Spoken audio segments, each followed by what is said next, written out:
Most American presidents are remembered as marble statues, dignified, distant, and composed. John Quincy Adams was different. He swam naked in the Potomac River every morning to numb his nerves. He housed a live alligator in the East Room and entertained theories that mole people lived inside the earth. This was not merely eccentricity. It was the unraveling of the most brilliant, tortured mind to ever hold the office. Welcome to the strange, naked reality of the most eccentric president in history. February 1778. The Atlantic Ocean is a graveyard waiting to happen. A small leaking frigate called the Boston is being hunted by 3 British warships. The captain orders the cannons loaded. He prepares to fight to the death. In the cabin below, a man hands a musket to his 10-year-old son and tells him to be ready to die for a country that barely exists. The boy neither cried nor panicked. He clutches the weapon and waits for the end. Far from a scene in an adventure novel, this was the brutal reality of John Quincy Adams's childhood. While other boys were playing with marbles or learning to farm, he was being prepared for martyrdom. He survived that voyage, but in many ways, the boy died on that boat. What stepped off the gangplank in France was less a child than a weapon forged by 2 of the most terrifying parents in American history, John and Abigail Adams. We often view the founding fathers as marble statues, but we rarely ask what it was like to be their property. John Quincy was an experiment. His parents sought a legacy rather than a mere son. They wanted a titan, and to build a titan, they had to systematically dismantle a human being. That sentence became the fuel for John Quincy's life. Abigail Adams, often deified as a nurturing mother, wrote letters to her young son that read like military orders. She inquired only of his usefulness, never his happiness. When he was still small enough to sit in her lap, she sent him a letter that would haunt him for 80 years. I would rather see you dead than a disgrace to your country. The violence of that sentence is unmistakable. It was a message that his life had no intrinsic value unless it served the state.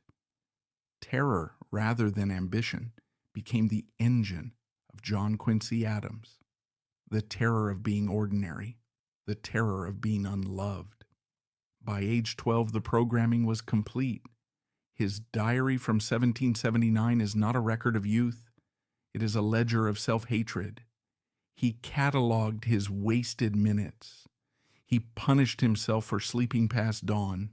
He wrote, I am determined that as long as I shall be able to get my own living in an honorable manner, I will depend upon no one. This is the voice of a middle-aged accountant trapped in the body of a prepubescent boy. While his peers in Massachusetts were learning to flirt or ride horses, John Quincy was in Paris, analyzing the decay of the French aristocracy. He dined with Benjamin Franklin and Thomas Jefferson, listening to them dissect the corpse of the British Empire. He saw the world as a chessboard before he had even gone through puberty. Then came the exile. At 14, he was sent to Russia, alone. He traveled from the salons of Paris to the freezing golden court of Catherine the Great in St. Petersburg. He was there to serve as a translator for the American envoy, Francis Dana.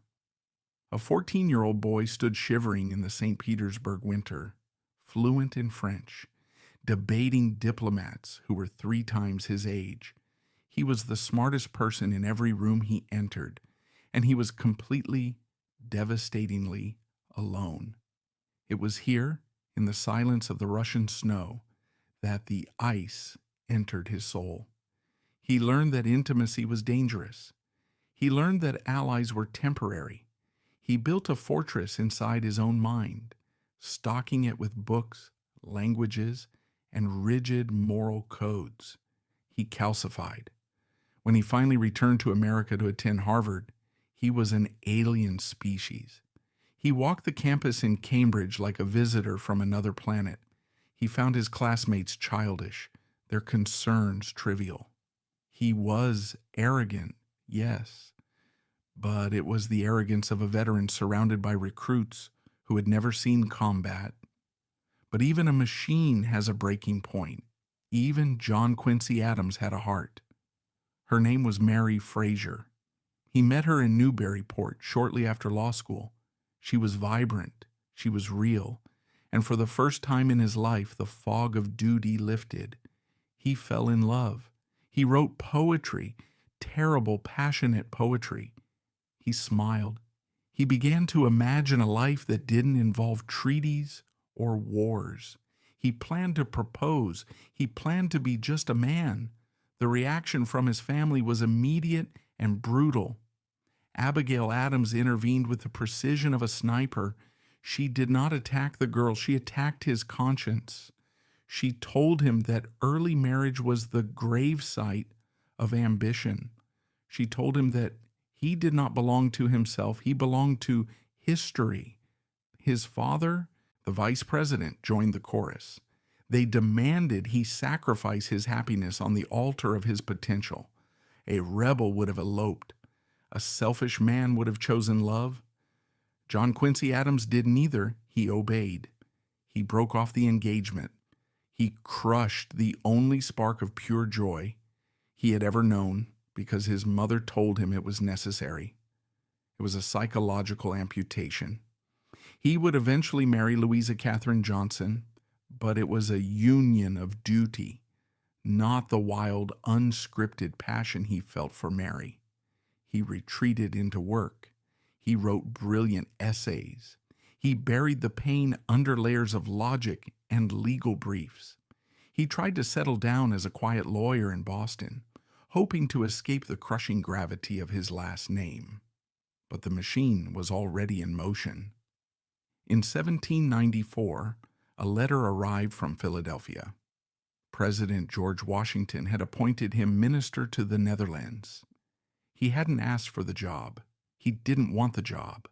But you do not say no to George Washington, and you certainly do not say no to John Adams. The trap snapped shut. The brief window of escape was gone. The boy who wanted to be a lawyer was dead.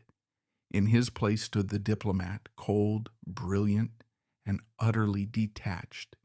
He packed his trunks. He boarded the ship. He sailed back toward the old world, a perfect instrument of state, carrying a broken heart that he would never, ever show to the public again. By 1794, John Quincy found himself in The Hague, Netherlands. Europe was a powder keg. The French Revolution has exploded, sending shock waves of terror and ideology across the continent. Guillotines are rising in Paris and armies are marching across borders. Into this chaos walks a 27-year-old American named John Quincy Adams. He carries the title of minister resident, but in truth he is a spy, a scholar, and a ghost. While his diplomatic peers spend their nights in gambling dens and brothels, drowning in the hedonism of a dying aristocracy, Adams sits alone in a drafty room. He reads, he writes, he dissects the political rotting carcass of Europe with the precision of a surgeon. He is the watchman of the United States. He realizes earlier than anyone else that the United States must not touch this fire. If the young republic gets involved in Europe's wars, it will burn. This isolationist philosophy, born in the lonely candlelit nights of The Hague, will one day become the bedrock of American foreign policy. But the cost of this insight is his humanity. He is becoming a creature of ink and paper, observing life rather than living it. It is during a brief stopover in London in 1797 that the machine encounters a glitch. Her name is Louisa Catherine Johnson. She is the daughter of the American consul in London, but she is thoroughly European, raised in Nantes, educated in England. She plays the harp, she sings, She possesses a delicate, fragile grace that is entirely alien to the rock-ribbed Puritanism of the Adams family. John Quincy is drawn to her, perhaps because she represents everything he is not: lightness, art, social ease. He courts her, but even his courtship is a heavy, ponderous thing, filled with lectures on self-improvement rather than whispers of affection. They marry on July 26, 1797. It should be a joyous union, the merging of two diplomatic families. Instead, it is the beginning of a 50-year tragedy. John Quincy does not realize that by marrying Louisa, he is bringing a tropical bird into a New England winter. He expects her to be like his mother, Abigail, steel-spined, frugal, politically astute. Louisa is none of those things. She is sensitive, sickly, and prone to fainting spells. From the very first week of their marriage, John Quincy begins to mold her, criticizing her spending, correcting her behavior, trying to turn her into an Adams. He does not see that he is slowly crushing her spirit just as his parents crushed his. Their first test comes not in a ballroom, but in a carriage. Adams is reassigned to Berlin, to the court of Prussia. He drags his pregnant wife across the scarred landscape of Europe in the dead of winter. The carriage wheels shatter on frozen ruts. Louisa is terrified, ill, and miserable. John Quincy is stoic. He treats the journey as a logistical problem to be solved, not a human ordeal to be endured. When they arrive in Berlin, he throws himself into his work. He negotiates a treaty of amity and commerce with Prussia, a masterstroke that opens trade routes for American merchants. But his greatest work in Berlin is not the treaty, it is his observation. He travels to Silesia, inspecting factories and mines. He writes letters back home that are so detailed, so prescient, that when they are published, they become a sensation. He predicts the rise of German industrial power. He sees the future of economics. He is becoming the architect, the man who understands the gears of the world. But at home in their cold Berlin apartment, Louisa is lonely, struggling with a husband who speaks more to his diary than to her. In 1801, the political winds shift. His father, John Adams, loses the presidency to Thomas Jefferson. The Adams dynasty is in disgrace. John Quincy is recalled. He returns to America, bringing his foreign wife and his infant son to a country that views him with suspicion. He tries to enter domestic politics. He is elected to the Senate in 1803. It is a disaster. He is too intellectual, too rigid, too Adams. He votes his conscience regardless of party lines, alienating the Federalists who elected him. He supports Jefferson's Embargo Act because he believes it is best for the nation, even though it destroys the economy of his home state of Massachusetts. He is branded a traitor by his own party. He is ostracized. He sits alone in the Senate chamber, a pariah. He resigns in disgrace in 1808. The lesson is reinforced. America does not want him. The only place he is valued is away. And so, in 1809, the exile begins again. President James Madison throws him a lifeline, or perhaps a sentence. He is appointed minister to Russia. It is the most prestigious and the most remote diplomatic post on earth, St. Petersburg, the edge of the civilized world. John Quincy makes a decision that is both practical and cruel.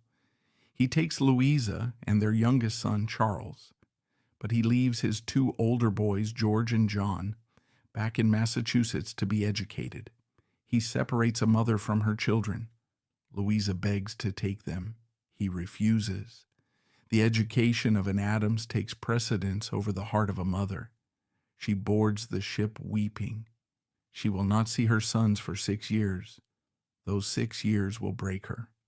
St. Petersburg is a city of gilded palaces and frozen corpses. The Adams family arrives just as Napoleon is tearing Europe apart. The winters are brutal, the sun vanishing for months at a time. They have little money. The salary of an American minister is a pittance compared to the unimaginable wealth of the Russian nobility. They cannot afford to entertain. They live in a drafty house where the water freezes in the pitchers. Yet, in this freezer, John Quincy Adams achieves his greatest diplomatic seduction. He befriends Tsar Alexander I. It is an unlikely friendship, the absolute autocrat of all the Russias and the austere Republican from Massachusetts. But they bond over one thing: intellect. They walk together along the embankments of the Neva River. They discuss God, the Bible, and the destiny of nations. Adams convinces the Tsar to favor American trade over British trade. He drives a wedge between the great powers. He is playing three-dimensional chess while Washington is playing checkers. But inside the house, tragedy strikes. Louisa gives birth to a daughter named Louisa after her mother. For a year, the gloomy house is filled with a rare light. John Quincy, the cold father, is captivated by the baby girl. He softens. Then the Russian winter claims its toll. The baby sickens. She dies. The grief in the Adams household is a physical weight. Louisa enters a deep catatonic depression. She blames John Quincy for bringing them to this frozen hell. She blames him for leaving her other sons behind. And John Quincy, he does what he was trained to do. He locks the grief in a box.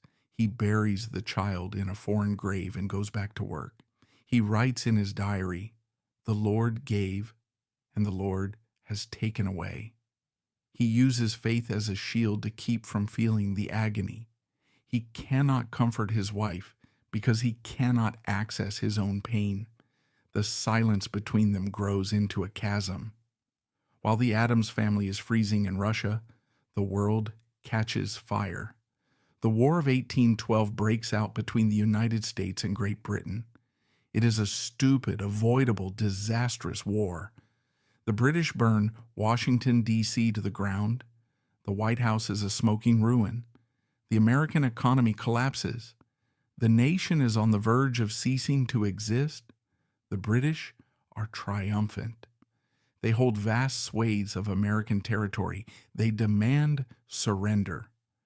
John Quincy Adams is summoned to Ghent, Belgium in 1814. His mission: negotiate a peace treaty with the British Empire. He is joined by 4 other American commissioners. Among them is Henry Clay of Kentucky.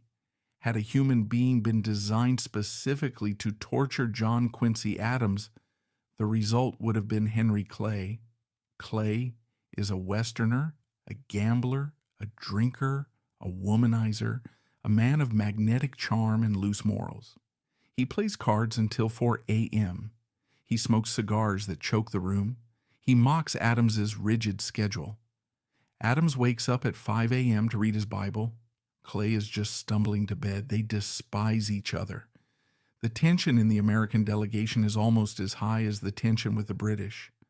The negotiations at Ghent are a high-stakes poker game played with the fate of a nation. The British hold all the cards. They have won the battles. They demand an Indian buffer state in the Northwest. They demand control of the Great Lakes. They demand parts of Maine. They treat the Americans with icy contempt. Adams sits at the table, his eyes burning with lack of sleep, his face set in a grimace of defiance. He refuses to yield an inch. He fights over every word, every comma. He uses his massive intellect to tie the British negotiators in knots. But it is Henry Clay, the gambler, who understands the psychology of the bluff. Adams provides the legal arguments. Clay provides the swagger. The two men, who hate each other, form a terrifyingly effective team.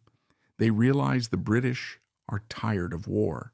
They realize the British treasury is empty after fighting Napoleon. They wait, they stall, they argue.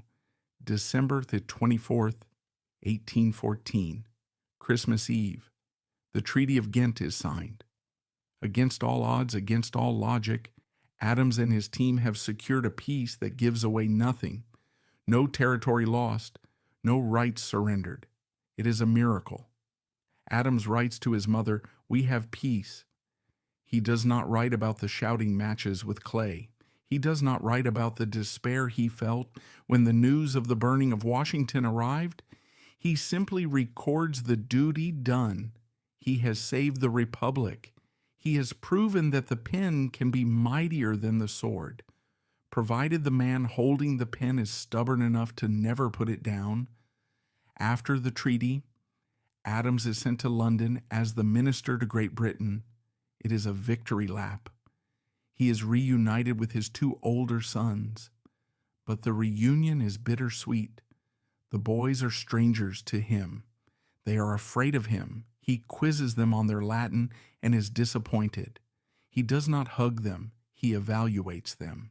He is the architect of empire, but he is a stranger to his own blood. In London, he finalizes the commercial treaties that will bind the U.S. and U.K. economies together for the next century. He is at the peak of his powers. He is 50 years old.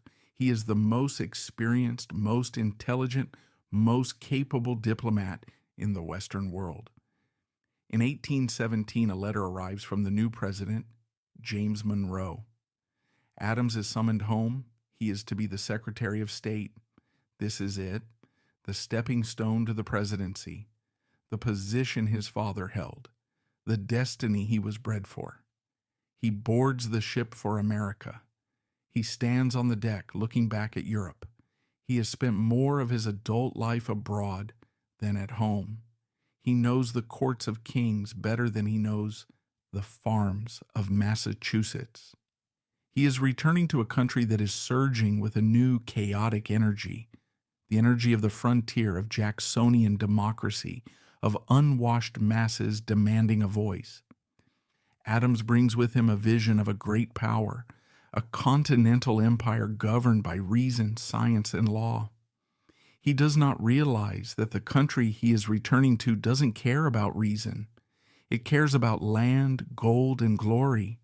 The architect is coming home with the blueprints for a cathedral, but the people just want to build a saloon.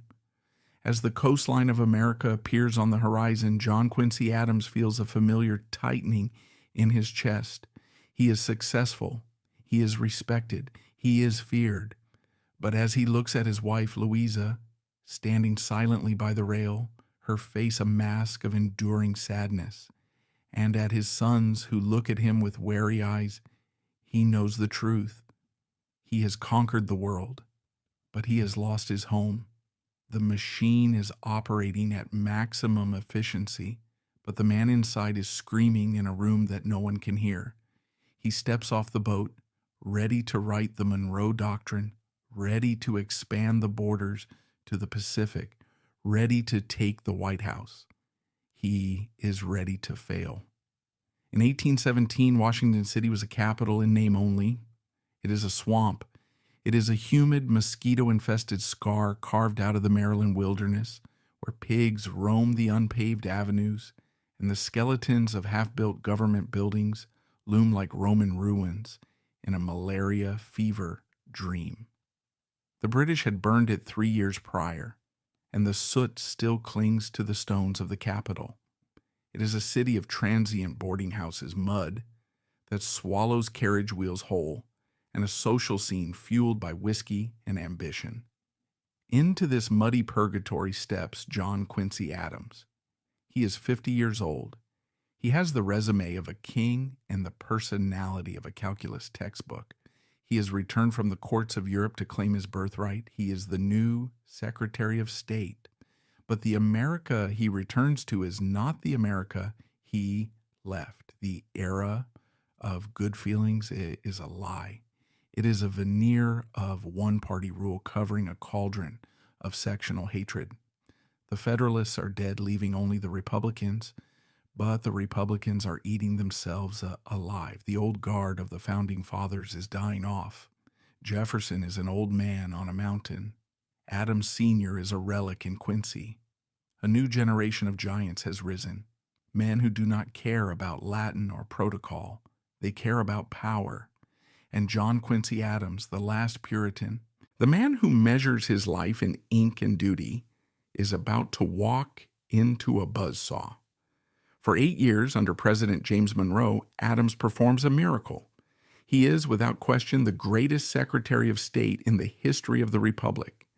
He does not just manage foreign policy, he creates it ex nihilo. He looks at the map of North America and sees what no one else sees: a continental empire stretching from the Atlantic to the Pacific. His first great act of aggression began with the transcontinental treaty with Spain. The Spanish Empire is crumbling, bleeding out from revolutions in South America. Florida is a festering wound on the American border, a haven for runaway slaves and hostile Seminoles. The political class in Washington wants war. Adams wants the land, but he wants it on his terms. He sits across from the Spanish minister, Luis de Onís. Onís is a seasoned diplomat, but Adams is a force of nature. For months, they lock horns. Adams bullies, lectures, and wears the Spaniard down with an avalanche of legal precedents and historical claims. He doesn't just want Florida. He wants a border that reaches the Pacific Ocean. He draws a line across the map that gives the United States a claim to Oregon. It is a breathtaking act of geopolitical theft, executed with a quill pen. He secures the future of the American West before most Americans have even crossed the Mississippi. Then comes the Monroe Doctrine. It bears the president's name, but make no mistake, the ink is Adams. In 1823, the Holy Alliance of Europe, Russia, Prussia, Austria, is eyeing the newly independent nations of South America. They want to restore the colonies. The British propose a joint alliance with the U.S. to stop them. Everyone in Monroe's cabinet, including Jefferson and Madison from the sidelines, says, yes, join the British. Be safe. Adams stands alone. He stands in the cabinet room, short, bald, his eyes watering from the strain, and tells the President of the United States that they are wrong. He utters a phrase that should be carved into the granite of American history. It would be more candid as well as more dignified to avow our principles explicitly to Russia and France than to come in as a cockboat in the wake of the British man of war. He refuses to be a junior partner. He demands that the United States declare the Western Hemisphere off limits to European colonization. It is an act of supreme arrogance. The U.S. Navy is a joke compared to the Royal Navy. The U.S. Army is a militia, but Adams bets everything on the power of the bluff. He writes the speech. Monroe reads it. Europe blinks. The United States, a second-rate agrarian republic, has just drawn a line in the Atlantic Ocean and told the old world to stay on its side. It is the zenith of his career. He is the wolf of the State Department. But while Adams is conquering the world, he is losing the room. To be president, you must be liked. And John Quincy Adams is impossible to like. He is an iceberg, as one contemporary called him. He holds parties because he must, but they are excruciating affairs. He stands by the fireplace, stiff, silent, judging the conversation of his guests. He has no small talk. If you ask him about the weather, he might give you a lecture on meteorology. If you ask him about his family, he freezes. He is a man who loves humanity in the abstract, but cannot stand people in the concrete. His wife, Louisa, is the charm of the operation. She plays the harp, she smiles, she flirts in French, she covers for his social autism. But she is crumbling. The pressure of Washington society, the constant criticism of her foreign ways is driving her into deep bouts of depression. She faints at parties. She spends days in bed. Adams records her illnesses in his diary with clinical detachment, noting the symptoms, but failing to understand the cause. He is a man who can read the Tsar of Russia, but cannot read his own wife. And now the sharks begin to circle. The election of 1824 is approaching. It is the end of the line for Monroe. The throne is empty, and there are 4 men who believe they are the anointed one. First, William Crawford of Georgia, the Secretary of the Treasury, the machine politician. He is the favorite of the old guard, the heir apparent of the Virginia dynasty. He is a giant of a man, handsome, affable, and utterly ruthless. But fate intervenes. In 1823, a stroke leaves him paralyzed, blind, and barely able to speak. His doctors bleed him until he is a ghost. He lies in a darkened room, a broken titan, yet his supporters refuse to let him drop out. He is the King Caucus candidate, a dead man walking. Second, Henry Clay of Kentucky, the Speaker of the House. Harry of the West, the gambler. Clay is everything Adams is not. He is magnetic, charming, a hard drinker, a reckless speculator. He commands the House of Representatives like a conductor leads an orchestra. He has a vision of the American system, roads, canals, tariffs, that mirrors Adams' own, but he sells it with a smile, not a lecture. Adams respects his mind but despises his morals. Clay plays cards until dawn. Adams wakes at dawn to read the Bible. They are oil and water. Third, John C. Calhoun of South Carolina, the Secretary of War. Young, brilliant, intense as a burning coal. He is the intellectual rival, the man whose mind is as sharp and dangerous as Adams. But he sees the writing on the wall. He drops out of the presidential race to secure the vice presidency, waiting like a vulture for the next cycle. And fourth, the monster, the hero, Andrew Jackson. General Jackson is not supposed to be here. He is a military man, not a statesman. He is the hero of New Orleans, the man who slaughtered the British. He is a duelist who carries a bullet in his chest from a fight. He has executed men for desertion. He has invaded Florida without orders, an act Adams defended, ironically, saving Jackson's career. To the establishment in Washington, Jackson is an American Napoleon, a dangerous populist who will rule by the sword. To the people, the new voters, the unwashed masses in the West and South, he is a god. He is the fist of the common man, raised against the corrupt elites in Washington. Adams looks at Jackson and sees the end of the Republic. Jackson looks at Adams and sees a monarchist snob. The campaign is a dirty, vicious brawl. There are no primaries, no conventions, just rumors, pamphlets, and backroom deals. Adams refuses to campaign. His code of honor forbids it. The office must seek the man, not the man, the office, he says. He sits at his desk in the State Department, working 18 hours a day, refusing to ask for a single vote, believing that his record will speak for itself. It is a noble, suicidal strategy. When the votes were counted in November 1824, the result was a political train wreck. Andrew Jackson, 99 electoral votes. John Quincy Adams, 84 electoral votes. William Crawford, 41 electoral votes. Henry Clay, 37 electoral votes. Jackson has the most popular votes. He has the most electoral votes, but he does not have the majority. The Constitution, that cold mathematical machine, grinds into gear. The 12th Amendment kicks in. The election is thrown to the House of Representatives. The rules are specific. The House must choose from the top 3 candidates. Jackson, Adams, Crawford. Henry Clay, coming in fourth, is eliminated. This is the moment, the pivot point of history. Henry Clay, the man who wanted to be president more than he wanted to breathe, is out. but he is still the Speaker of the House. He controls the votes. He is the kingmaker.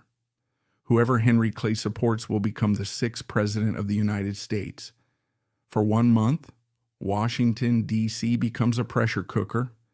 The air is thick with conspiracy. Clay is courted by everyone. Jackson's men approach him, but Jackson and Clay are enemies. Jackson has called Clay a gambler and a blackleg. Crawford is an invalid. That leaves Adams. The tension is unbearable.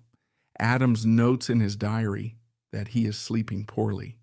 He swims in the Potomac in the freezing December water, trying to numb his nerves. He knows what he must do. He knows he has to descend from his pedestal and play the game. The night of January 9th, 1825, a carriage pulls up to the Adams residence. A man steps out wrapped in a cloak. It is Henry Clay. He enters Adams's study. The door closes. What happened in that room? We have no transcript, no witnesses. Adams's diary entry for that night is maddeningly brief, almost redacted in its vagueness. But we can reconstruct the scene, the fireplace crackling.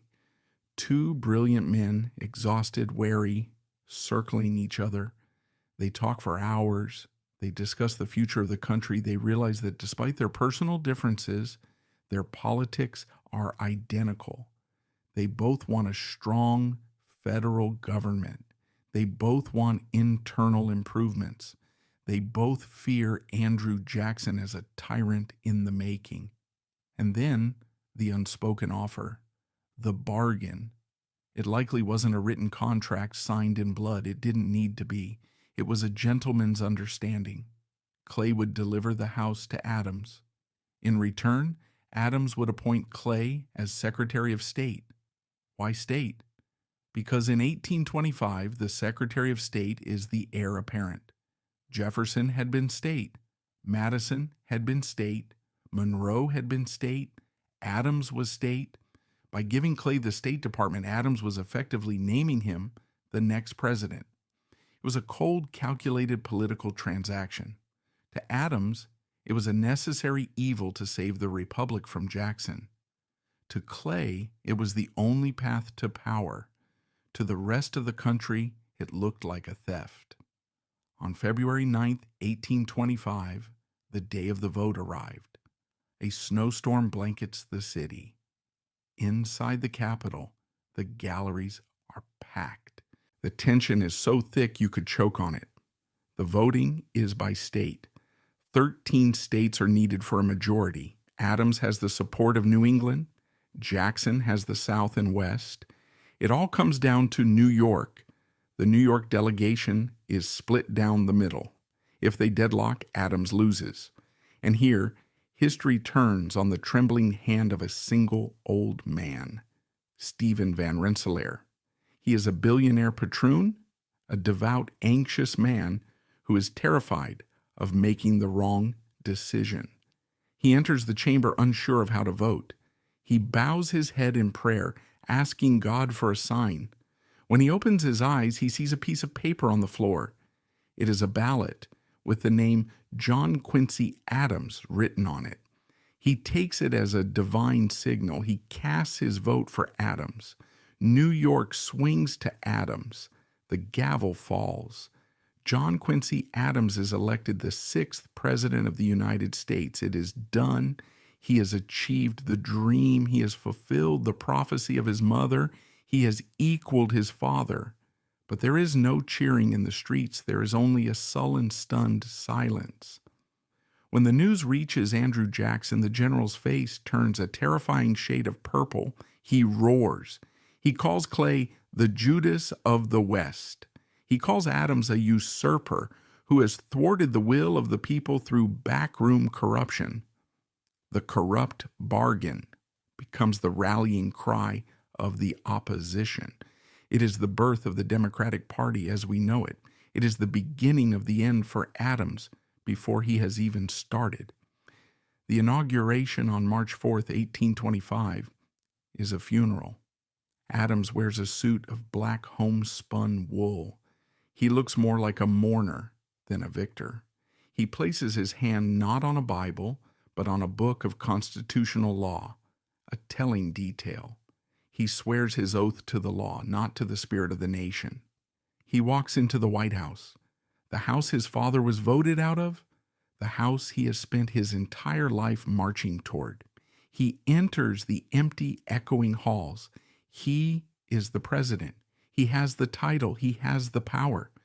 But as he sits at his desk that first night, listening to the wind rattle the window panes, John Quincy Adams realizes the terrible truth. He has won the office, but he has lost the country. The corrupt bargain hangs over his head like the sword of Damocles. He is a minority president, a leader without a mandate, a man who owes his throne to a gambler. He opens his diary. He dips his pen in the ink. He writes, "The sun of my political life sets in the deepest gloom. The machine has won. The man is broken. And outside the gates, the common man is sharpening his pitchforks, waiting for 1828. The nightmare of the presidency has begun. The White House, March 1825. It is not a home. It is a tomb. The plaster is damp. The furniture is sparse and rotting. The East Room, the great ceremonial hall of the nation, is unfinished, a cavernous echoing void where the First Lady, Louisa Catherine Adams, hangs her laundry to dry on rainy days. This is the stage for the presidency of John Quincy Adams. He enters the office with the most ambitious agenda in American history, and he enters it as a dead man walking. The corrupt bargain has poisoned the well before he has even taken a sip. He sits at his desk, the same desk where his father sat for a single term, and he feels the ghosts closing in. The silence in the executive mansion is deafening. Outside, the Jacksonians are screaming for blood. Inside, the president is screaming at himself. The sheer magnitude of the unfolding tragedy is best revealed by the vision he brought with him. In his first annual message to Congress, Adams proposes a program so forward-thinking, so scientifically advanced, that it sounds like science fiction to the rustic farmers and plantation owners of 1825. He proposes a national university. He proposes a naval academy. He proposes a standardized system of weights and measures. He proposes a vast network of federally funded roads and canals to bind the Union together. And, most infamously, he proposes the construction of astronomical observatories, which he poetically calls lighthouses of the skies.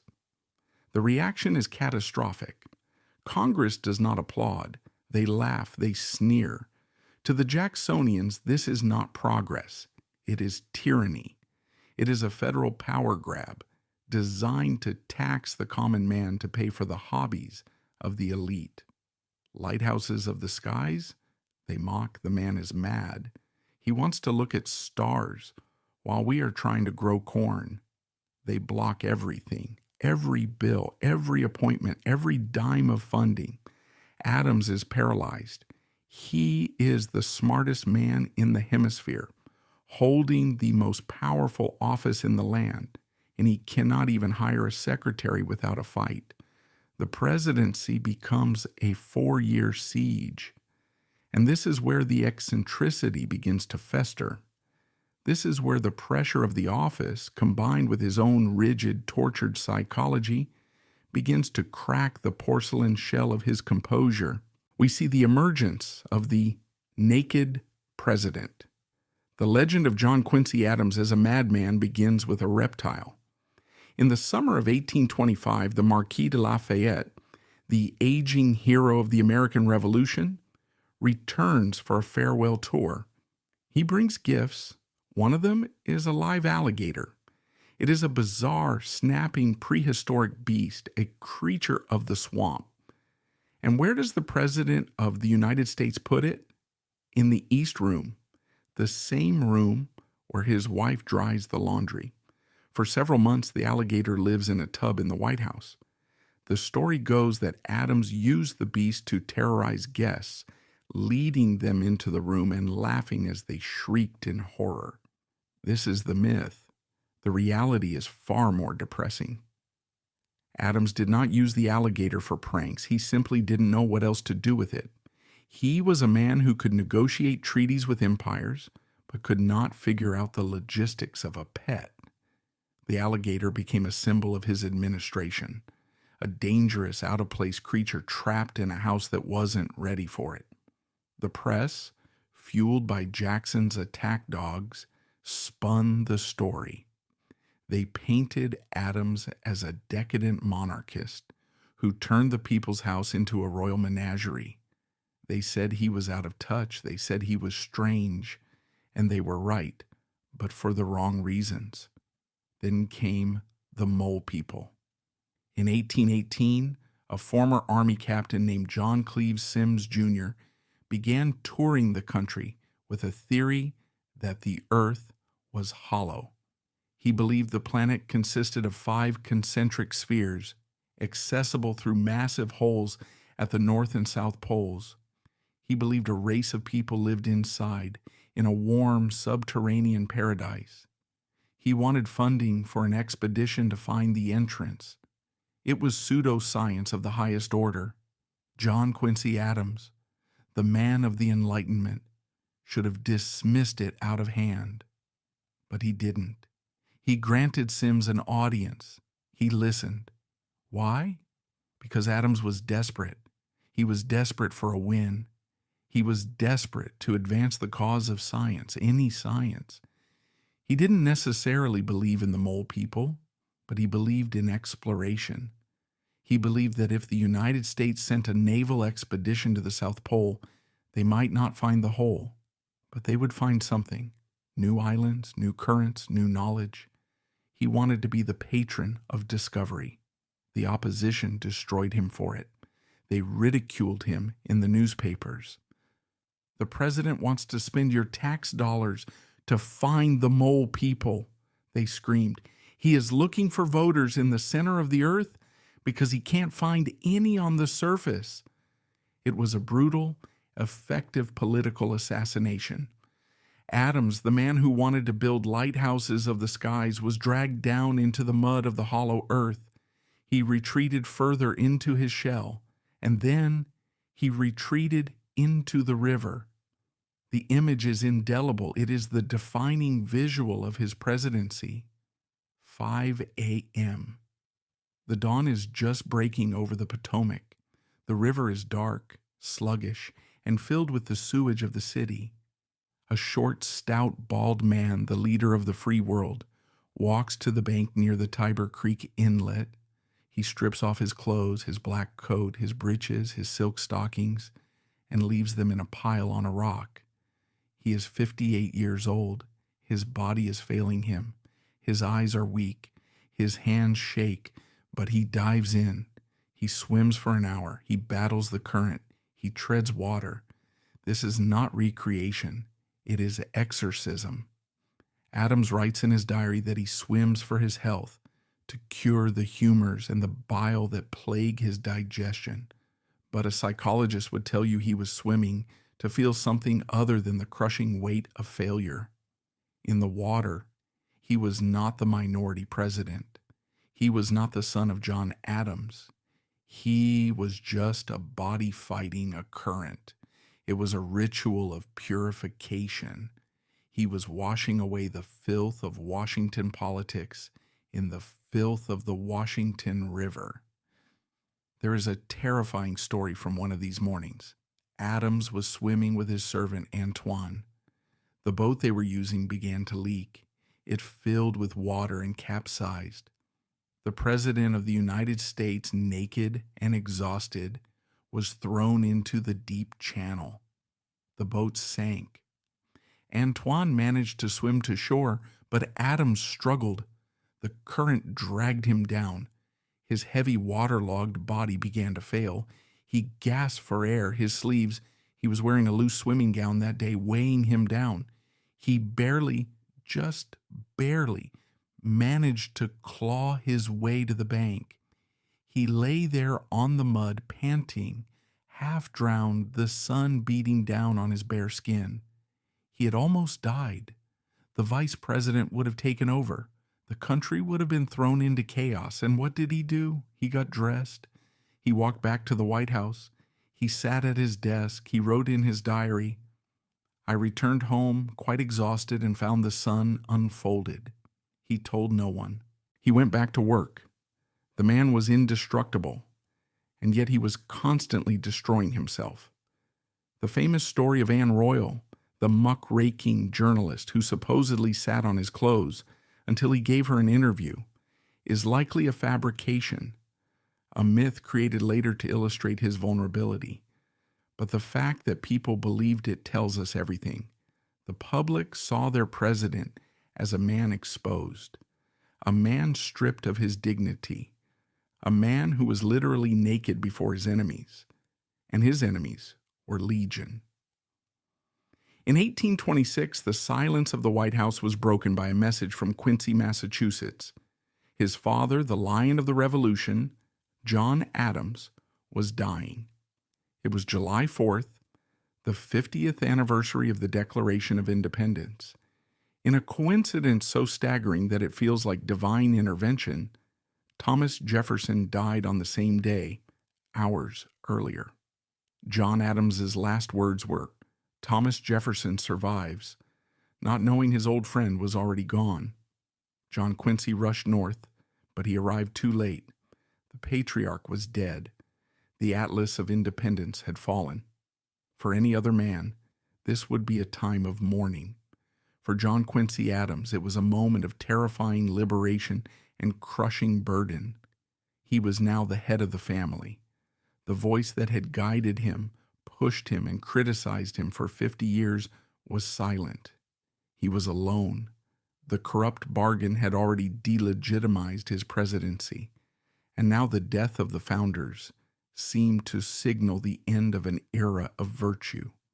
He felt as if the moral compass of the nation had shattered, leaving him as the sole custodian of the shard. He returned to Washington a changed man. He became darker, more rigid. He stopped trying to compromise. If the country wanted to go to hell with Andrew Jackson, he would not stop them, but he would not join them. The election of 1828 approached. It wasn't an election, it was a civil war fought with ink and bile. It is widely considered the dirtiest campaign in American history. The Jacksonians didn't just attack Adams's policies, they attacked his soul.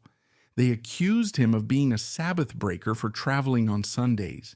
They accused him of using public money to buy gaming furniture for the White House. The gaming furniture in question? A billiard table and a chess set. Adams had paid for them with his own money, but the facts didn't matter. To the pious rural voters, a billiard table was a gateway to hell, a symbol of aristocratic vice. But the lowest blow came from his time in Russia. The Jackson Press published a story accusing Adams of procuring a young American girl for the sexual pleasure of Tsar Alexander I in exchange for political favors. They called him a pimp. They called him the pimp of the coalition. The psychological impact of such an accusation was devastating. John Quincy Adams, the most moral, the most puritanical, the most sexually repressed man in America, a man who had sacrificed his own true love for duty, a man who read the Bible every morning in the original Greek, being accused of being a pimp. It broke something in him.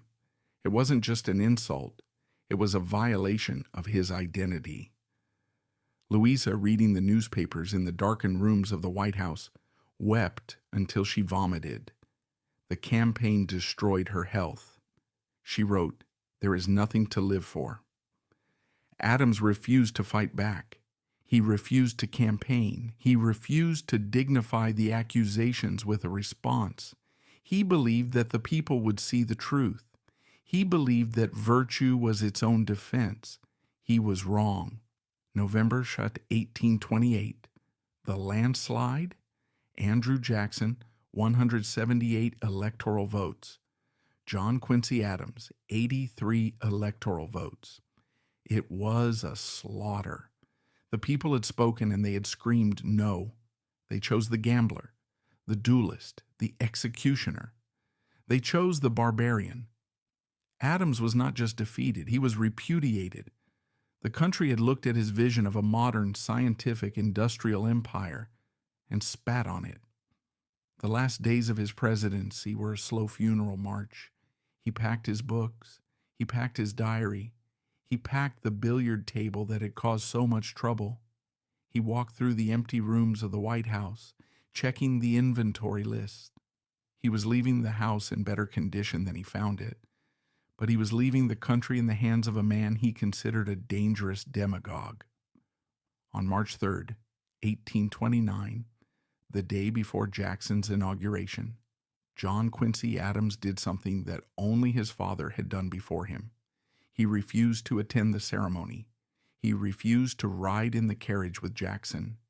He refused to shake the hand of the man whose supporters had branded his wife a woman of low virtue and him a procurer for foreign kings. He left the White House quietly, slipping out the back door. He moved into a rented house on Meridian Hill. He was 61 years old. He was unemployed. He was hated. He was, in his own mind, a total failure. He sat down at his desk in the rented house. The silence was different now. It wasn't the silence of anticipation. It was the silence of the grave. He picked up his pen. He wrote, "My whole life has been a succession of disappointments. I can scarcely recollect a single instance of success in anything that I ever undertook." The man who negotiated the Treaty of Ghent, the man who wrote the Monroe Doctrine, the man who acquired Florida, the man who had been a professor, a senator, a secretary of state, and a president. He looked back at his life and saw only ash. He prepared to die. He told his family he expected to live only a few months. He stopped swimming. He sat in his chair staring at the wall, waiting for the end. The naked president was finally clothed in the shroud of his own misery. The year is 1830, and the silence in Quincy, Massachusetts is heavy enough to crush a man's soul. In a drafty, book-lined study that smells of old paper and wood smoke, a 63-year-old man sits surrounded by the wreckage of a colossal career. He is John Quincy Adams, the 6th President of the United States, the son of a founding father, the diplomat who redrew the map of the world, and now the most hated man in America. He is preparing to die. He has spent the last year in a state of funereal quiet, cataloging his library with the obsessive precision of a monk, planting trees in his garden that he bitterly remarks he will never see grow to maturity, and writing poetry about the inevitability of the grave. His political life is over. His reputation is in tatters, and the Jacksonian Democrats in Washington are systematically dismantling everything he built. The American system of roads and canals is being unfunded. The lighthouses of the skies have become a national punchline, and the vision of a unified scientific empire is being replaced by the raw populist hunger for land and gold. To the world, John Quincy Adams is a relic, a living ghost of a bygone era who has outlived his usefulness and should have the decency to fade away into the history books. He sits at his desk, his hand shaking with a familial tremor, believing that the final chapter of his life has been written in the ink of failure. But the silence of the library is broken by a knock at the door that will change the course of American history. It is not a delegation of high-powered political brokers from Washington or envoys from foreign courts. It is a group of neighbors. These are local men, farmers and merchants from the Plymouth district, people who have known the Adams family for generations and seen them rise to the highest peaks of power. They come with a proposal so strange, so unprecedented and almost so insulting that it seems like a cruel joke. They want to know if the former president of the United States, the man who dined with czars and kings and negotiated the peace of nations, would demean himself to run for a seat in the House of Representatives. In the 19th century, this move was viewed not merely as a step down, but as a plummet off a cliff. The House was considered a rowdy, chaotic pit of local squabbles, beneath the dignity of a senator, let alone a former head of state. His family is horrified by the idea. His son, Charles Francis Adams, begs him to refuse, arguing that it is a degradation of the presidency itself, a humiliation that will expose the family to further ridicule from their enemies, who will see it as the desperate grasping of an old man who cannot let go of power. John Quincy Adams listens to their arguments, looks at his books, and then looks at the empty horizon of his remaining years. For the first time since his humiliating defeat in 1828, the old cold fire ignites in his eyes. He realizes that the presidency was a cage of compromise where he had to represent every citizen, but a seat in the House offers something the White House never could: total liberation. He tells the delegation that no person could be degraded by serving the people as a representative in Congress, nor would an ex-president be degraded by serving as a selectman of his town if elected thereto by the people. He accepts the nomination, but he sets one terrifying condition that the local men must accept. He will be bound by no party and no pledges. He will not campaign, and he will vote his conscience and his conscience alone. He is elected by a landslide, not because he is loved, but because he is Adams. And in December 1831, he walks back into the Capitol building not as a ruler, but as a gladiator entering the arena for the final fight of his life.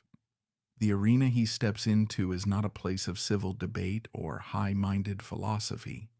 The House of Representatives in the 1830s is a bear pit, a violent, loud, and dangerous zoo where the tensions of a fracturing nation are boiling over. Representatives carry Bowie knives and pistols onto the floor. They chew tobacco and spit on the carpets until the floor is slick with brown slime, and they settle disputes with duels as often as with votes. Dominating this chaotic chamber is the slave power, the solid block of Southern representatives who control the Democratic Party and by extension the federal government. For decades, there has been a gentleman's agreement in Washington that slavery, the peculiar institution, is the third rail of American politics. Everyone knows it exists. Everyone knows it is the rot at the foundation of the republic. But to mention it on the floor of Congress is considered treason against the Union. John Quincy Adams, the short, bald, shaking old man with the watery eyes, takes his seat in the back row, and the other congressmen stare at him with a mixture of pity and contempt, whispering that the old lunatic is pathetic for returning to the scene of his disgrace. They think he is harmless. They are wrong. They have not let a harmless old man into the building. They have let a wolf into the henhouse. Adams decides to touch the rail that everyone else fears.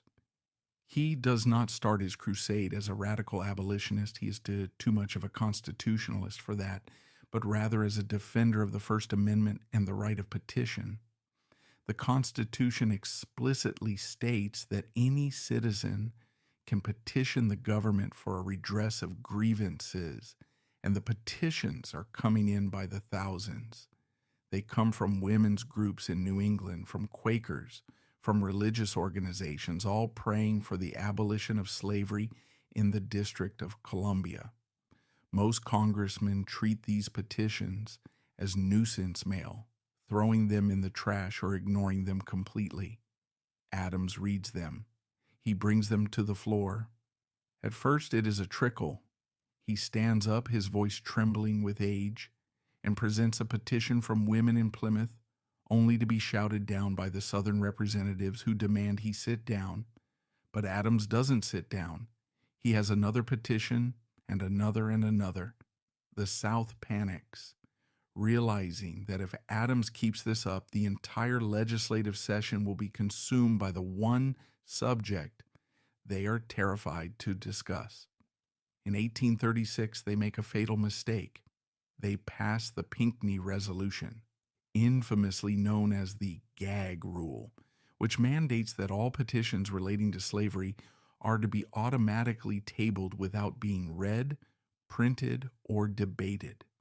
It is a complete ban on the subject, a violation of the Constitution so flagrant that it transforms Adams from a nuisance into a revolutionary. When the roll is called to vote on the gag rule and Adams's name is called, he does not answer yea or nay like a well-behaved politician. He stands up and screams that he holds the resolution to be a direct violation of the Constitution of the United States, the rules of this House, and the rights of his constituents.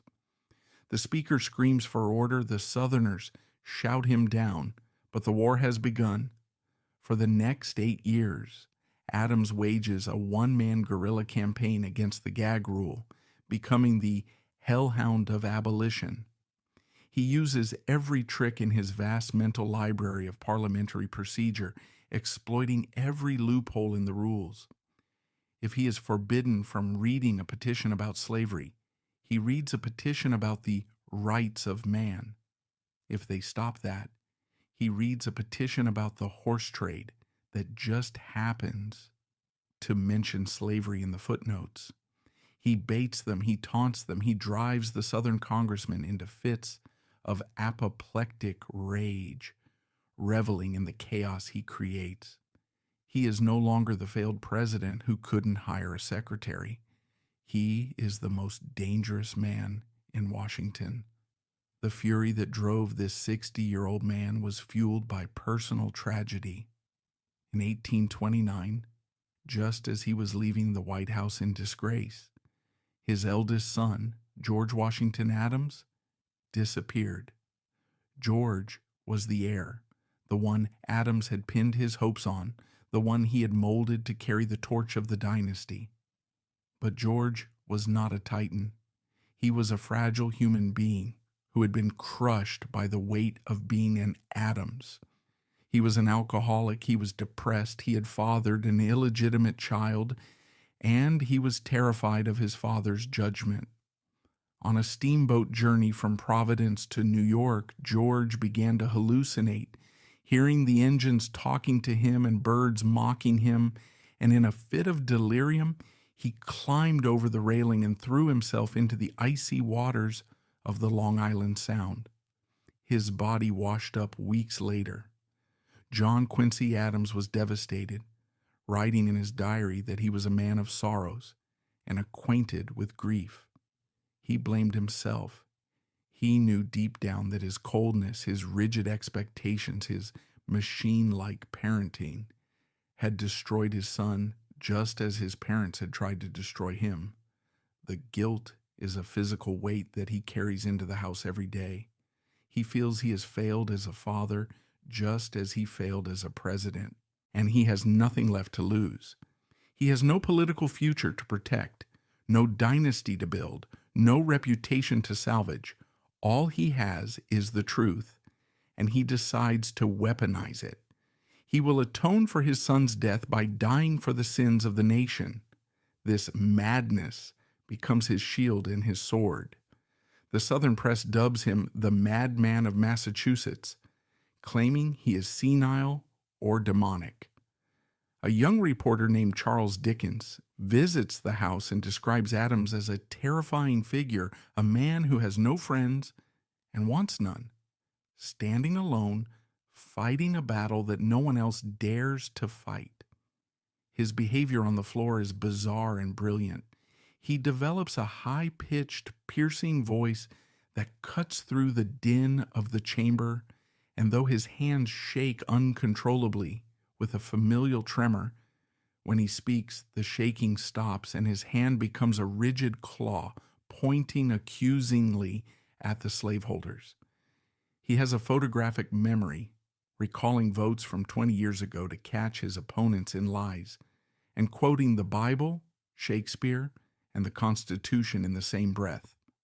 The climax of his madness comes in 1837 with the Petition of the Slaves incident, a moment of tactical genius that humiliates the entire South. Adams stands up with a mischievous glint in his eye and tells the speaker he has a petition from 22 people who claim to be slaves, asking for a clarification on whether the gag rule applies to petitions from slaves. The House explodes into pandemonium. The idea that a slave, property, a chattel, a thing, could petition the United States Congress is a direct attack on the legal structure of slavery. Congressman Dixon Lewis of Alabama, a man weighing 400 pounds, heaves himself out of his chair and screams that this is treason, demanding Adams be expelled and the petition burned. They spend days trying to censure Adams, accusing him of inciting insurrection, threatening to put him on trial. Adams waits until they have exhausted themselves with rage, waits until they have gone on record saying that slaves are not human beings, and then he springs the trap. He calmly reveals the content of the petition. The slaves were not petitioning for freedom, but were petitioning for Adams to stop fighting slavery. It was a hoax likely written by a slave owner to trick him, but Adams turned the hoax into a sledgehammer. He tells them that he did not present the petition, he only asked if he could, and by their reaction, by their desire to burn the paper, they have admitted to the world that they fear the voice of a slave more than they fear the wrath of God. He destroys them. The censure motion fails. He has made the House of Representatives look like fools and exposed the moral rot of the South on the national stage. From that moment on, he is untouchable. He receives death threats daily, letters promising to cut out his tongue, which he pastes into his diary under the caption, Miscellany. He walks the streets of Washington alone, refusing a bodyguard, telling those who ask if he fears assassination that the only thing he fears is dying before he has spoken all his mind. But the toll is immense. By 1840, his health is failing. He suffers from violent coughing fits that leave him gasping for air on the floor of the house. His eyes are so bad, he can barely read the petitions he presents, forcing him to hold the papers inches from his face. He is a ghost haunting the Capitol, a man held together by pure willpower and rage, and yet he is happier than he has ever been. For the first time in his life, the machine is doing exactly what it was built to do. He is fighting a war for the soul of America, writing in his diary that he is fighting a battle for the human race. But there is one final battle waiting for him, a battle that will require not just parliamentary tricks, but the full weight of his legal genius, a battle that will take him from the chaotic floor of the House to the hushed, sacred chamber of the Supreme Court. News arrives from the coast of Long Island that a Spanish schooner, the La Amistad, has been captured. On board are 53 Africans who have mutinied, killed their captors, and are demanding to be returned home. The Spanish government demands their return to face execution, and the American president, Martin Van Buren, wants to give them back to avoid a diplomatic crisis. The abolitionists are desperate for a lawyer who knows international law, who knows the treaties with Spain, who is fearless, and who is a little bit mad. They come to John Quincy Adams. He is 73 years old. He is half blind. He hasn't argued a case in court in 30 years. He looks at the request, thinks of his mother's letters, thoughts of his dead son, thoughts of the mole people and the alligator and the years of swimming in the filth. He realizes that everything, every tragedy, every failure, every lonely hour in the library has been preparation for this moment. He picks up his pen and writes back, "I will do it." The madman is going to the Supreme Court, and he is going to put America on trial. The madman was going to the Supreme Court, and he was going to put America on trial. The court in the year 1841 was not the marble temple of justice we know today. It was a dark, cramped chamber located in the basement of the Capitol, smelling of damp stone and old parchment. Into this gloom walked a 73-year-old man who looked less like a legal titan and more like a ruin of history. John Quincy Adams was shaking. His hands trembled so violently that he could barely hold his notes. His eyesight was failing to the point where the faces of the justices were mere blurs, and his voice, once the terrifying clarion of the House, was raspy with age and exhaustion. He had not argued a case before the Supreme Court in 32 years. He was there to defend 53 Africans who had been found on the schooner La Amistad. Men who had risen up in the darkness of the Caribbean, killed their captors, and tried to sail back to the sunrise of their home. The Spanish Empire demanded their return to Havana to face the firing squad or the garrote. The American government, led by President Martin Van Buren, was terrified of offending Spain and the slaveholding South, and was actively conspiring to hand them over. The Africans had no money, no citizenship, and no rights that a white man was bound to respect. All they had was old man eloquent. When Adams rose to speak on February 24th, 1841, the room went deathly silent. The gallery was packed with the elite of Washington, men and women who had come to watch the final performance of a dying lion. They expected a legal argument. What they got was a moral autopsy of the United States. Adams spoke for a staggering 8.5 hours over 2 days. He did not simply cite maritime law or treaties. He put the very soul of the nation on trial. He pointed a shaking finger at the portrait of George Washington hanging on the wall and invoked the Declaration of Independence, asking how a nation founded on the premise that all men are created equal could actively collude to send free men back into chains. He dismantled the government's case with a savagery that shocked the justices. He accused the executive branch of executive usurpation, of bowing the knee to foreign tyrants, of turning the American eagle into a vulture. At one point, in a moment of transcendent theater, he looked at the justices, men he had known for decades, men who were themselves old and nearing the end, and he spoke to them not as judges, but as mortals. "Where are the justices before whom I argued 30 years ago?" he asked, his voice cracking. "Gone to their account." It was a terrifying reminder that they, too, would soon stand before a higher court, a court where political expediency held no sway. When the verdict came down, it was a thunderclap. The Africans were free. They were not property. They were men who had exercised their natural right to self-defense. It was the greatest victory of John Quincy Adams's life. The man who had failed to save his presidency, who had failed to save his own son from the demons of depression, had saved 53 strangers. He wrote in his diary that night, "The captives are free." The exclamation point is rare in his writing. It marks a moment of pure, unadulterated joy. For the first time in his life, the machine had not just functioned, it had felt. The corrupt bargain was finally expiated. He had used the law not to seize power, but to liberate the powerless. But the story does not end with a fade to black in the Supreme Court. There were still 7 years left in the hourglass, and John Quincy Adams intended to use every grain. After the Amistad, he was no longer just a congressman. He was a living legend, a celebrity who was stopped in the street by people wanting to touch his coat.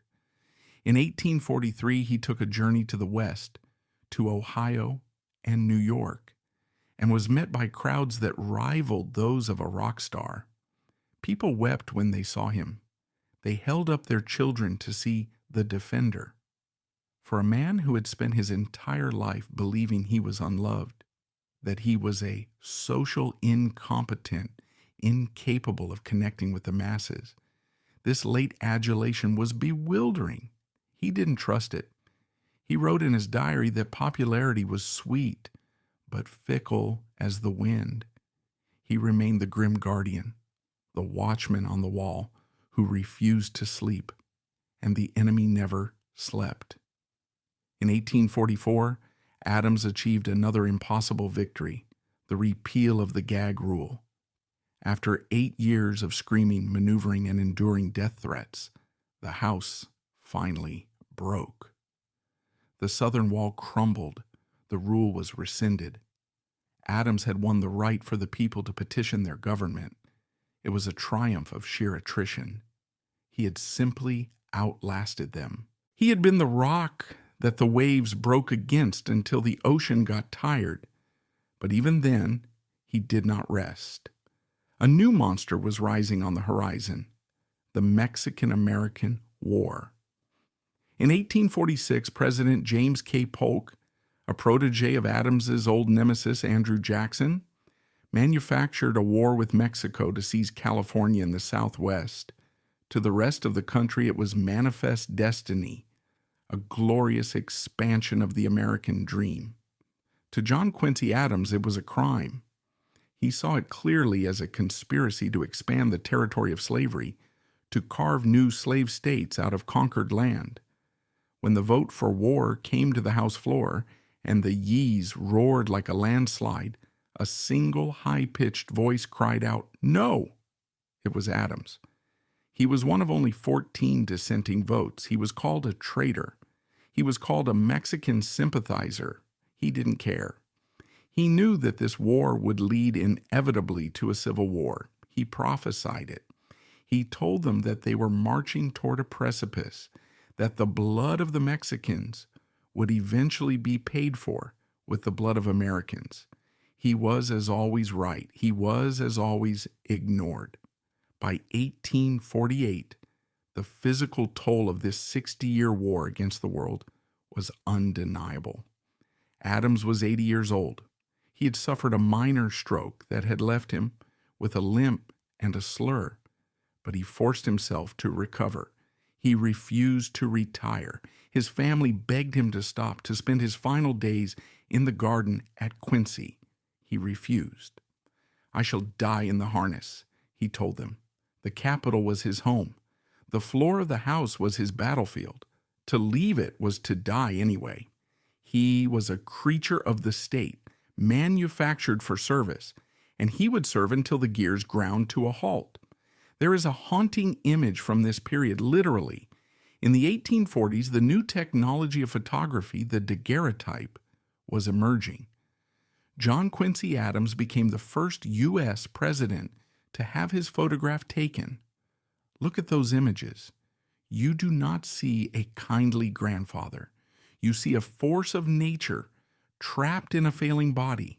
You see the bald dome, the wild white sideburns, the mouth set in a grim line of eternal disapproval. But mostly you see the eyes. They are the eyes of the boy on the boat in 1778, the eyes of the diplomat in Russia, the eyes of the naked swimmer in the Potomac. They are eyes that have seen the vanity of power and the cruelty of man, and yet refuse to look away.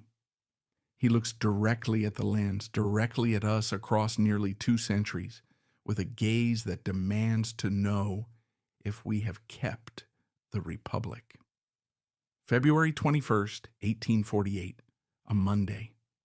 The air in Washington is crisp and cold. Adams wakes at his usual hour, reads his Bible, and goes to the Capitol.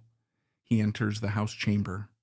He is frail, his skin like parchment, but he is at his desk. The business of the day is a vote to award medals to the generals of the Mexican War. It is a vote to honor the very conflict Adams despises. The speaker calls for the yeas, a chorus of approval. The speaker calls for the nays. Adams rises. He intends to shout his defiance one last time. He intends to vote no. His face flushes red. His hand grips the desk. He opens his mouth to speak, but no sound comes out. The blood rushes to his brain. He stumbles. His right hand clutches at the air, grasping for something that isn't there. He pitches forward. Mr. Adams is dying. Someone screams. The house erupts into chaos. Congressmen rush to him. They catch him before he hits the floor. They carry him not to a hospital, but to the speaker's room, just off the floor of the house. It is a fitting irony. He dies not in a bed, but in the Capitol. He dies in the very building where he was declared president by a corrupt bargain and where he redeemed himself as a madman. He lingers for 2 days. He lies on a sofa, drifting in and out of consciousness. The great mind, the library of 14,000 pages, the archive of the nation, is shutting down.